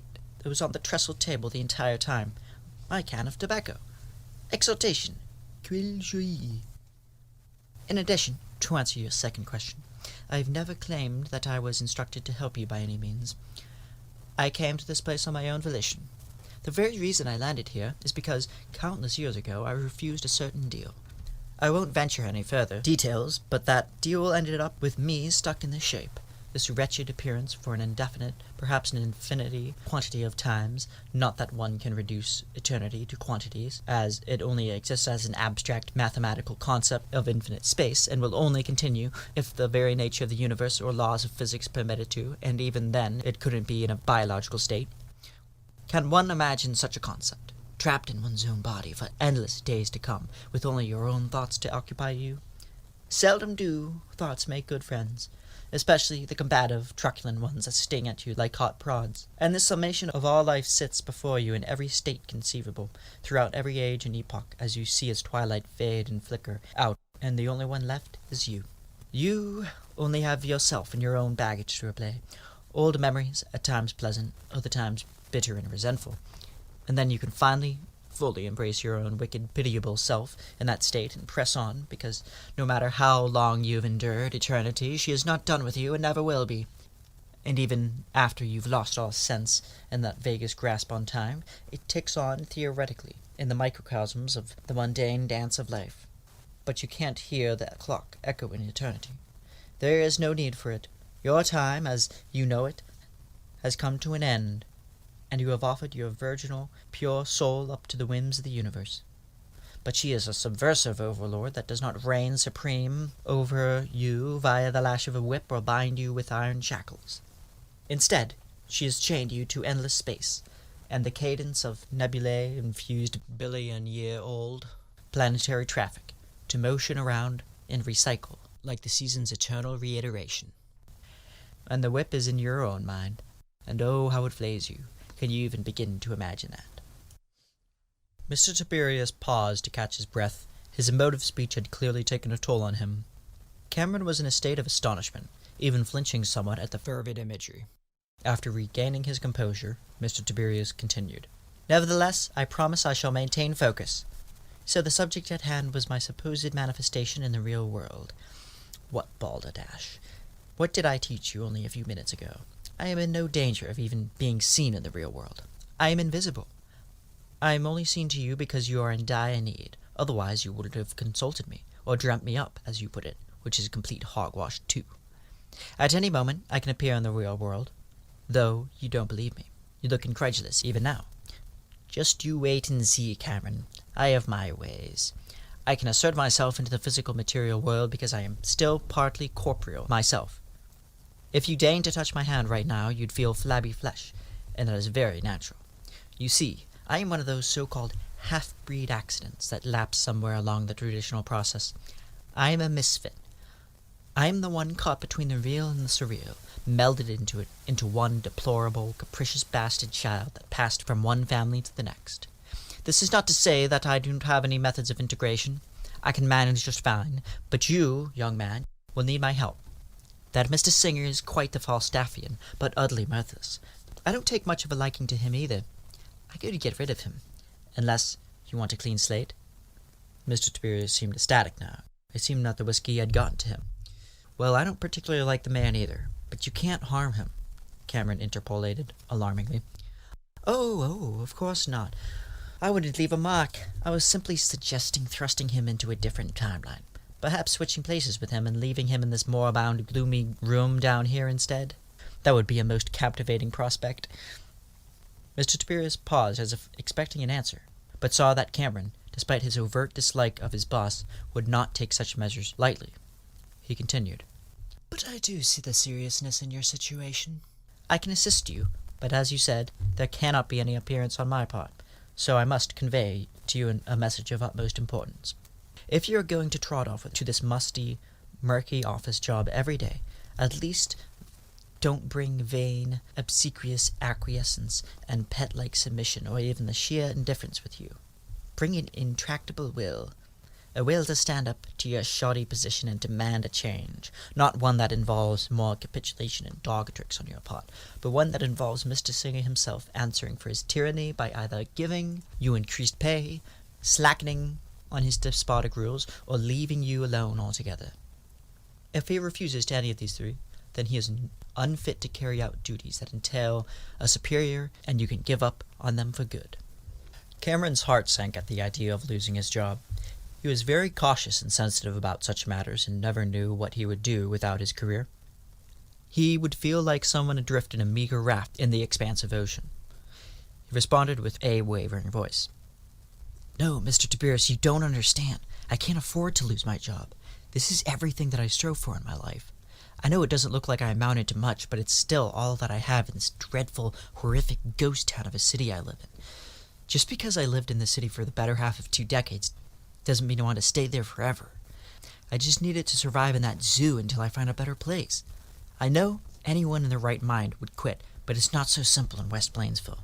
It's as if the system is rigged for failure. Even though I loathe every minute of it, there isn't anything else I can find. I simply can't think of any other job I could fall back on with my credentials." "With your credentials?" Mr. Tiberius interjected, the pupil of his eye expanding inquisitively with ardent curiosity. "I beg your pardon, but with all your fancy certificates, your years basking in a so-called academic internships at what was it, Jefferson University, the place that taught you to resent your own hometown, what is there to show for any of it? What could you possibly see in an occupation so squalid? A measly clerk, a sycophantic yes-man who delivers other people's messages but is never the author of his own words. They are always twisted by the superiors into what they want you to say and what they revel in hearing. You are not living authentically, to put it simply. You act as if all this can be sorted out on the right handshake, the right pep talk, bespeckled with sufficient corporate jargon to hit the sweet spot. You have no voice of your own. You are a vehicle, a mere buggy drawn in circles by company horses. They act as if you have no experience, originality, or spirit on your part that cannot be quelled by a 9-to-5 dog and pony show and ultimately sucked out of you. They are tactless, capricious, farcical bullies, whose only intention is to exploit your greatest capacity for utility and worth. They drink deep from your cup of labor to the last dregs, every last drop. Then they throw you to the side. Simply approach them and proclaim that you are indeed a human. It sounds absurd, but to rejoice in being a human being with the capacity for freedom, subjective ideas, and a life well lived is the most pertinent thing of all. Let them get a whiff of their own medicine, however caustic it might seem. They have you fixed in this perpetual dialectic. You are the subject and they are the object, and all the goods lie in that transaction. Think of it. You are their employee, correct? Which means that all they see in you is your potential advantage of your labor, and all you see in them is a means of sufficient income. Although even this doesn't seem doable, as you haven't the wherewithal to meaningfully improve your life, yet one of these contestants is looking for something. In a dialectic, be it Hegelian or Marxist, there is always one who takes on the role as victor, a master, if you will, who is destined to rule over the subservient slave and exact their power over them. They can be recognized by their inimitable lust for power. The other one would be forced into utter submission by sheer attrition. This dialectic has persevered throughout history, and thus, like Hegel's subject and object dialectic, the master only gains meaning and purpose via the existence of the slave. The lords exist for themselves, the slave exists for others. Hegel states that the lord and master places him or herself in relation to the world through their desire. Hence, the master would not be able to do any of the work if it weren't for the existence and willingness of the slaves. The slave is objectified as a mere means to an end, a basic grunt, a working-class scoundrel whose only purpose is to fashion more product for the master, to enjoy or viciously capitalize on, as Marx would hypothesize. Nonetheless, bear in mind that the master's status relies solely on the existence and preponderance of slaves. If they one day decided in unison to stand up in defiance of the master, they would supersede the master and take on the rule, given the amount of power required to do so. If the slaves are both willing and numerous enough, they can absolutely defeat their master. But if the masters are numbered and steadfast enough, they will win instead. Yet, instead of the master being able to obtain the desideratum of the recognition within the slaves, there is an unsettling dichotomy between the ideal and the reality of the dialectic. The way the Lord sees power was not by independent means, as it was always predicated on the existence of the slave. The slave, as a consequence, is in their position via dependence. The master inevitably discovers that their whole existence is a lie. They never have the power they thought they did, as it exists only as an idea, or as our prized descriptive egoist Max Stirner would say, spooks. This is very disconcerting and stultifying for the poor lad.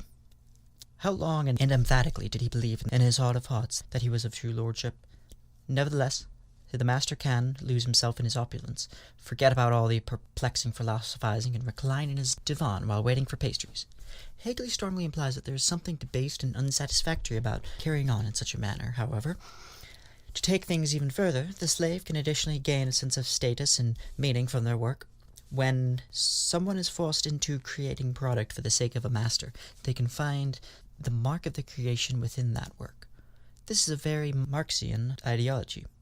Old Marx proclaimed that to be properly fulfilled, one must see themselves to an extent in their work. For example, when a good craftsman creates a chair, they must see the reflection of their traits within it. Strong, reliable, durable. Yet perhaps the chair may end up fragile, weak, and irregular. One could say that the person in question may be a certain likeness of that, or at least them at their lowest. Our work should, ideally, as Marx proposed, allow us to distill and represent the best part of ourselves to the world. Yet he says that, especially in modern times, industry has seldom offered the working class any opportunities to do so. Instead, they are browbeaten, subjugated, and forced into submission in order to continue on taking away at jobs that scarcely have any meaning, as they involve mindless physical labor or toilsome, banal procedures and customs that ensnare and muzzle them to keep them from protesting. To keep them even further in the dark, they work them to the bone to such an extent that they have neither the time nor initiative to educate themselves enough to see what's taking place historically, politically, philosophically, anthropologically, sociologically, or even biologically.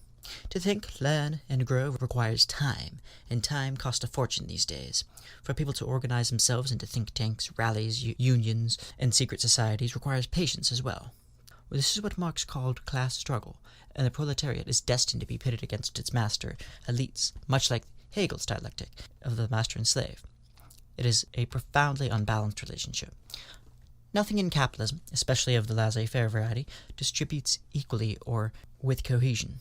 Instead, almost all of the working class's hard-earned work is squandered, as the hefty majority of their labor is directed toward supporting the elite minority. And unlike what they would have you believe, this wealth scarcely trickles down to the bottom majority of the ailed workers. It stays in one place, or they circulate it around their fellow elites, and thus propagate more wealth for themselves.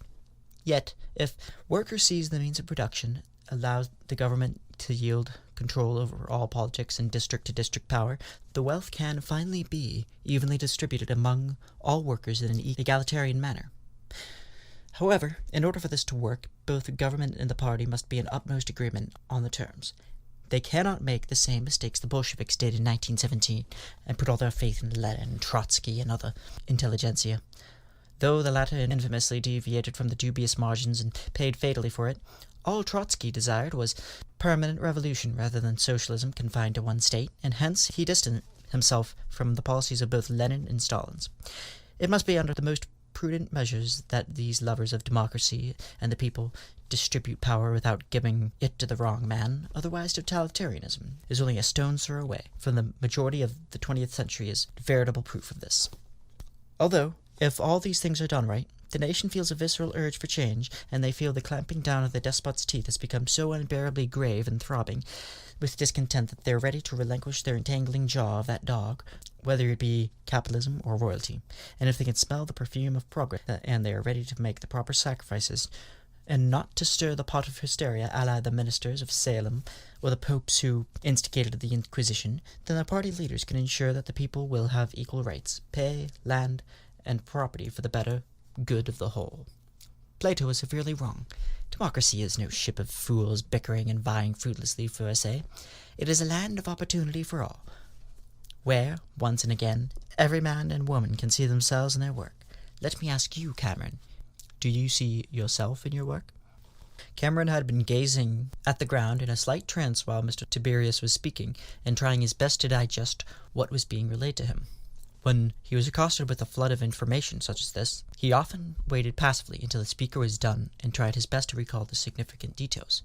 So he didn't even know how to respond, especially when speaking with such a peculiar character on such a foreign subject. He didn't know whether he was conscious of this experience or not. Nevertheless, he managed to get something out despite a moment of hesitation. I don't really know for sure. Well, I suppose I do in some ways. For example, when I typically make copies, I generally type a portion of them, maybe only a quarter or so, but the rest are passed down to the line of employees. But there is still at least 15 to 20 sheets that are wholly and completely mine, and nobody has any say in how I reproduce these sheets. I get to come up with my own method. To be honest, though, these copies rarely ever make it to the subsequent court proceedings, and Mr. Singer and the rest of his cohorts almost always demand shorthand for obvious formal reasons, yet I can't help but think it's because they're devoid of personal expression on my part. Come to think of it, there really isn't anything in the office that has a life or creative mark of its own. Also, he doesn't allow real plants in the workplace, which is ludicrous. I mean, it helps circulate the airflow because plants help us breathe with their oxygen, and we help them breathe by giving them carbon dioxide. It's a bit like that master-slave thing you were just talking about. Anyways, he's prohibited all plants and any objects of affection, such as family photos even, unless they're the proper frame, and even then he limits them to no more than 4. And he doesn't even provide the most basic air conditioning throughout the whole building. It's as if it's beneath him, this overpaid, overglorified hog of a man who can afford a 3-course breakfast every day without missing a beat, and a brand new model car at the expense of our sweat, but he can't offer a damn cent towards air so we can breathe for once in that stuffy, confining dungeon. Air? Is that really so difficult to sacrifice a portion of your inflated pension so that we can work in humane conditions? Apparently so. Give me a break.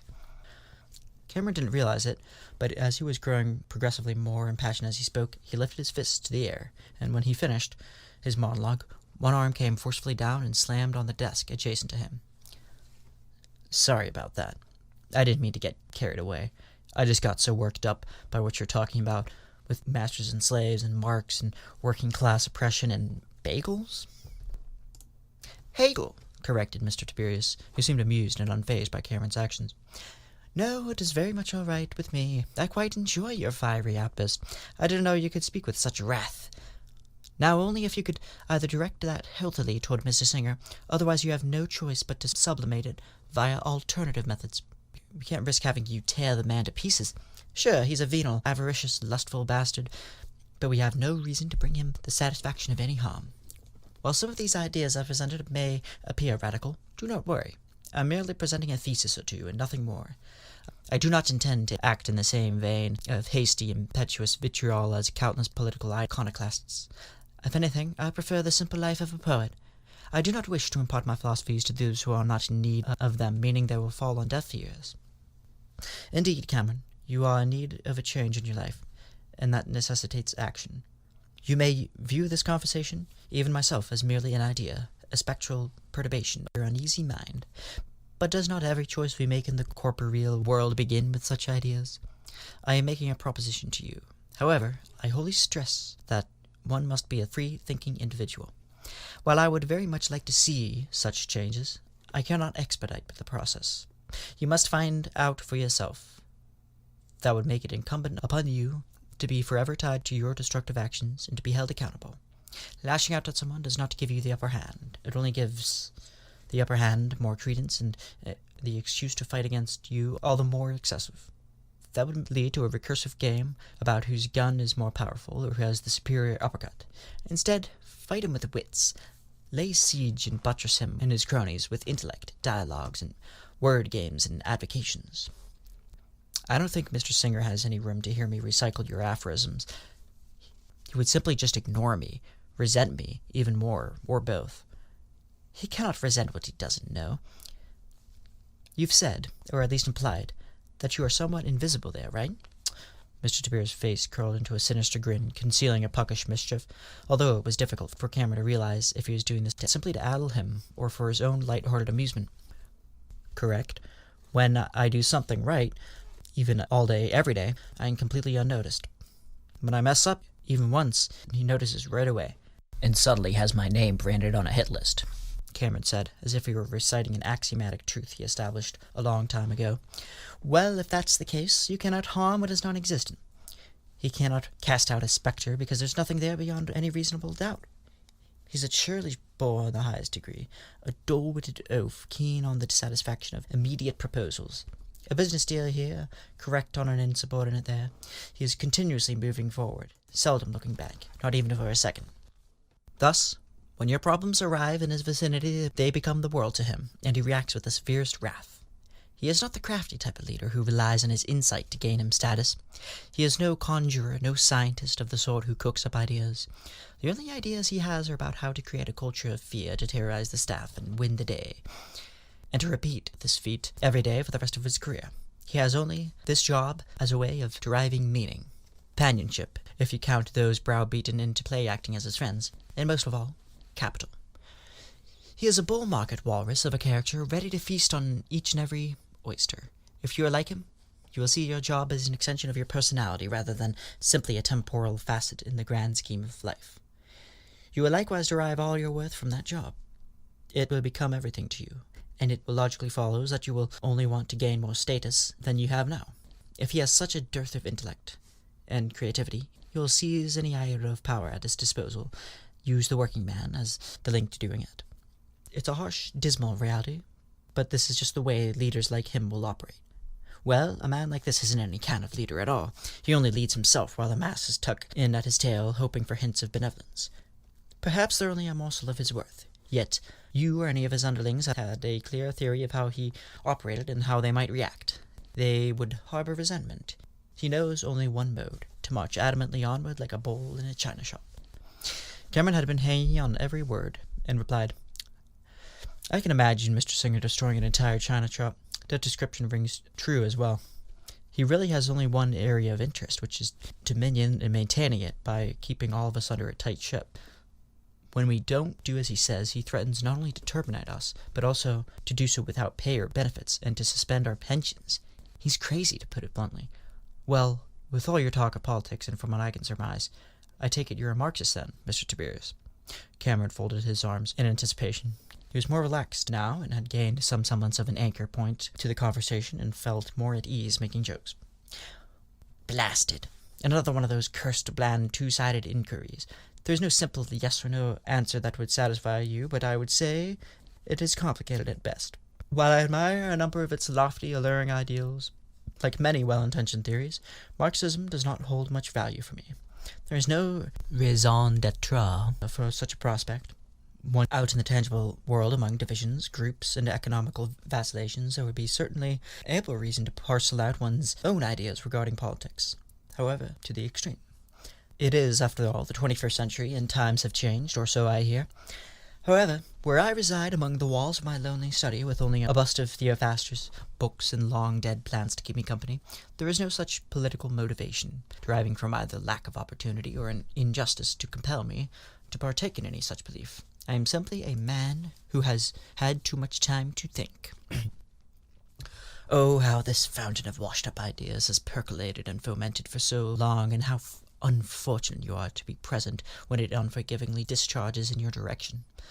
Furthermore, Cam, what you must keep in mind, in order for this to work, is that you must act as if the notion of being terminated not only does not bother you in the slightest, but that you revel in it and are amused by the idea of quitting so much that you'd even laugh at it. That is how you must begin to assert a master position, by slowly establishing your status as a human being first, not one of the company's wound-up toys marching like automata into tombs of placid resignation. It doesn't matter if you believe every word. It is quite all right if the prospect of quitting it genuinely worries you. But bear in mind that this attitude may be the key to reclaiming your long-lost erstwhile freedom that this hammy man has so facilely sucked away over the years. Cameron's features sank into a graver expression that revealed his disappointment with Mr. Tiberius's eager suggestion.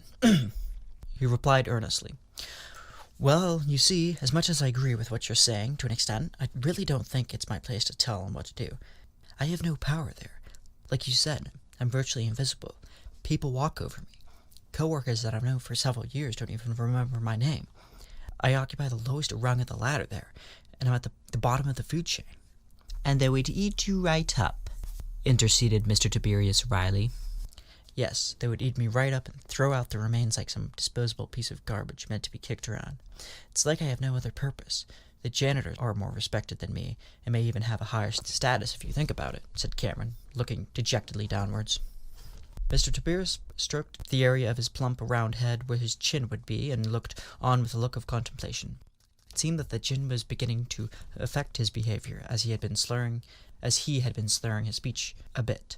Yet in the midst of his mild stupor, he rose from his divan, set his glass down by the table, and did a little dance wherein he would balance the weight of his body on one foot, hop twice to his left, switch to the other leg, and do the same in the opposite direction. Though the dance had no rhythmic quality or inherent pattern, it was quite an admirable feat, considering how heavy his head must have been, and how his drinking would not only have made his balance worse.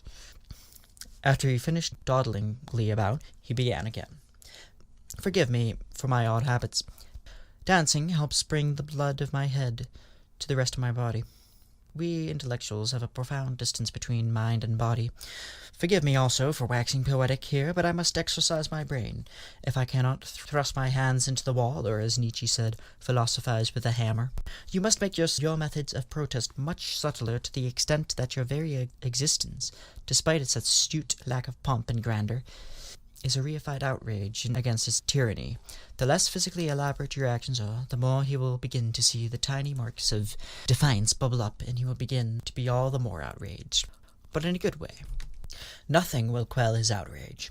Like you said, if you mollify his needs, he will only find something new to censure. Act as if nothing can alter your will.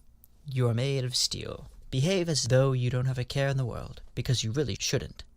Your care should be directed toward guiding yourself out of the darkness of that dungeon. You might say, wait a minute, Mr. Tiberius, you live in a kind of dismal dungeon yourself with only a broken lamppost and a liberally stocked library. How can I trust your word? However, the very reason I am here is because my own volition led me here. I can leave at any time, though it is not as simple as leaving via one of those tunnels. Travel gets problematic. All the roads lead back to here, and I've ensconced myself to the point where I'm comfortable. It was not in my nature to take that deal. It was fated to happen. I cannot imagine any other reality which I would have declined such a formative proposal. Humanity is a strange species. We're often so miserable about everything going on in our paltry, tedious lives, and blame every conceivable person, event, or circumstances, but we never stop in our track to examine ourselves and see that, almost any time a person is in an insistent state of despondency, we look back at our lives in hindsight and discover that we let ourselves down straight into that very condition, and did so willingly. We were just too blind or daft to see it. What fools we were. Every time I think about chance and determinism, I think about all the unwise things I've done myself, and found that I was to blame. And the stalwart determinist in me reminds me yet again that I was destined to do this, and that humanity will continue to promulgate these infinitesimal catastrophes for ourselves. And nothing, not religion, philosophy, the sciences, or even the arts, can ameliorate this chaos. We are stubborn, proud creatures. We'll make others cry for no other reason than to see them upset, and then cry at our own foolishness. Other times, everything in life seems to be carrying on just fine. Relationships have reached a status quo of delightful harmony, work is consistently successful, and perhaps we are healthier than ever, and never felt such joy and rapture before in our lives. But something within us, a little voice, cries out in insubordination against this perfect life. A horde of voices howls in universal cacophony against everything that is orderly, right, and pleasant. We are compelled to join them in denouncing it and tipping it out of order just to see what will transpire. Often we are faced with a life so idyllic that we cannot help but wish something ever so slightly drastic happened just to keep things fresh and interesting. You truly do not know the fullest expanse and delicacies of one's character until you have prodded them persistently with a hot poker of polemics or light witticisms until they lash out and show their full array of plumage, like a peacock of shallow culture and society who desperately covers up their vices with gilded surfaces, layers of porticos. It's pretty to look at, but it keeps something much murkier at bay. The upstanding gentlemen that we see as tactful and scrupulous turn out to have the nastiest reactions to those who are willing to provoke them sufficiently. How often, we have keenly observed, that gentleman or lady is so composed and poised, such a equanimous man would never hurt a fly. In actuality, it is because no one has dared to push their limits to that excess. He is good because it is expedient, not because it is in his character. He defers to rigid values because he cannot imagine any other life in which he is unscrupulous or bad-tempered. He is only good for the sake of appearance, and the moment someone challenges him engenders a profound revelation of the antithesis of that appearances. Cameron's look of vague disapproval changed to a more agreeable one. I see. All right, a deal's a deal. I'll take your word for it. What could I lose? So, it's final then. Tomorrow, you'll confront Mr. Singer and calmly demand a raise or a bonus. That is all. You do not need to be verbose or harangue him. Be laconic. Express your general, long-term wishes as a long-time employee of his business. This will instill in his mind the notion that you are indeed inveterate in this trade and know the ropes. Utilize a bit of lingo, too. Immerse yourself in his verdure and trample around a little bit. Do not be too obvious about it. Don't write in black and white. Speak through the subtlest of actions. Cameron took this all with a heavy dose of doubt, ran his hands through his hair somewhat compulsively, and spoke. This is a lot for me to process. He sighed heavily and hesitated. Yes, I think I can handle this. Yes, I can handle this, I think. It's just that Mr. Singer is so used to seeing me as obedient and passive, or not seeing me at all. If I make any big changes, he's sure to notice. Mr. Tiberius patted down both breast pockets in an endeavor to find his tobacco and pipe. Once he located it in his left side pocket, he struck a match and lit his pipe and puffed away. After a few moments of unnursing on the pipe, which matched the rest of his outfit in terms of panache, he responded in a leisurely manner. Simply grow into that groveling body of yours a backbone you can use to stand erect with some bearing and begin your quest with small, almost unnoticeable marks of subversion. It's now or never. If not now, you will forever delay imperative action. It is a kind of corporate chess. You must first move before he swallows you up. Well, he already has swallowed half of you up, but you can manage to find a way out through his ears. Escape now while there is still a chance. I do not expect recompense for my deeds. You may very well pay me back through adhering to my advice. For now, you must excuse me. I must exercise the mind, to put it allegorically. And one more thing. If you need anything else at all, bear in mind that I am only a stone's throw distance away. It is not only among the drab sewers that I can appear. My limitations are slackening day by day. I believe that, within a fortnight, I'll be able to even accompany you in your hometown if needed, but I cannot make any promises as of now. Good day, sir. It was a pleasure serving you. If you require my services again, you know where to locate me.